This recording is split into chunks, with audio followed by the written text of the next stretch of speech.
కృష్ణా జిల్లాలో మోపిదేవి సుబ్రహ్మణ్యేశ్వర స్వామిని మాజీ ఎమ్మెల్యే సింహాద్రి రమేష్ బాబు దర్శించుకున్నారు. గత ప్రభుత్వంలో మోపిదేవి దేవస్థానంలో అనేక అవకతవకలు జరిగాయని రమేష్ బాబు ఆరోపించారు. వాటిపై త్వరలో విచారణ చేయిస్తామని తెలిపారు. దేవస్థాన భూములు అన్యాక్రాంతం అవుతున్నాయనే విమర్శలకి ఎమ్మెల్యే మండలి బుద్ధప్రసాద్ ఏం సమాధానం చెబుతారని ప్రశ్నించారు. బుద్ధప్రసాద్కు చిత్తశుద్ధి ఉంటే జిల్లా సర్వేయర్లు పెట్టిన హద్దులు తన సొంత మనుషుల నుంచి కాపాడాలని సవాల్ విసిరారు.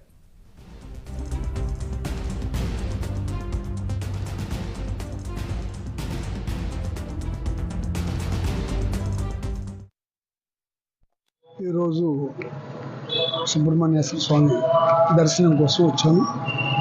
దర్శనం చేసుకుని బయటకు వచ్చిన తర్వాత కొన్ని ఇప్పుడున్న శాసనసభ్యులు మాజీ మంత్రి గారు ఎలక్షన్ ముందు చాలా ఎక్కువగా మాట్లాడారు. అవన్నీ గుర్తుకొచ్చి మీతో ఒక నిమిషం మాట్లాడదామని అనిపించింది.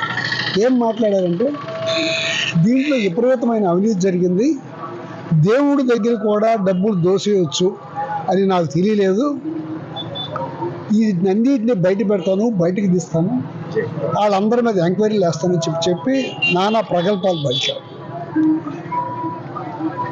ఆ ఈఓ గారు వచ్చిన 2 సంవత్సరాల్లో సుమారుగా 15 కోట్ల రూపాయలు డిపాజిట్ చేశారు. 15 కోట్ల రూపాయలు గుడి డెవలప్మెంట్, అన్నదానానికి షెడ్ చేయటం, దాన్ని పనులు చేయటం చేశారు. అట్లాగే ఆ టైంలోనే శ్రీకాకుళం గుడి టెంపుల్కి 1,30,00,000, పెదకళ్ళేపల్లి టెంపుల్కి 1,30,00,000 ఆ రోజునే శాంక్షన్ చేయించడం జరిగింది. వాటిని వర్కులు ఇప్పుడు బిగిన్ చేస్తారు.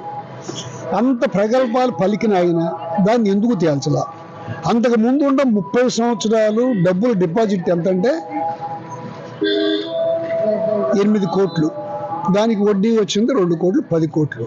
ఈయన 24 నెలల్లోనే, ఈ 2 సంవత్సరాల్లోనే 15 కోట్ల రూపాయలు డిపాజిట్ చేసి డెవలప్మెంట్ అంటే చేస్తే ఇక్కడ డబ్బులు దోపిడీ అని చెప్పి